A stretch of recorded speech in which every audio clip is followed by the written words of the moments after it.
శివజ్యోతి గారు మనందరికీ సుపరిచితమే. శివజ్యోతి అలియాస్ జ్యోతక్క. అయితే శివజ్యోతి గంగూలీ దంపతులు త్వరలోనే పేరెంట్స్గా ప్రమోట్ అవ్వబోతున్నారు. శివజ్యోతి బేబీ బంప్తో ఉన్న ఫొటోస్ ఇప్పుడు నెట్టింట వైరల్ అవుతున్నాయి. అయితే ఒక షోలో నేను ఈ సంవత్సరం ఎలా అయినా శ్రీమంతం చేసుకుంటాను, మీకు అందరికీ తెలుసు, 2 ఇయర్స్గా మేము పిల్లల కోసం వెయిటింగ్ అని చెప్పి ఎమోషనల్ అయ్యారు శివజ్యోతి గారు. కోరుకున్నట్టే మన జ్యోతక్క దంపతులు త్వరలోనే పేరెంట్స్గా ప్రమోట్ అవ్వబోతున్నారు. ఫ్యాన్స్ కంగ్రాచులేషన్స్ అంటూ కామెంట్స్ చేస్తున్నారు.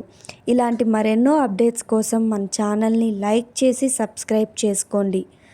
ఇప్పుడు బేబీ బంప్తో ఉన్న శివజ్యోతి గారి ఎక్స్క్లూజివ్ పిక్స్ని మీరు కూడా చూసేయండి. ఈ వీడియో మీకు నచ్చినట్టయితే లైక్ చేసి, షేర్ చేసి, సబ్స్క్రైబ్ చేయండి.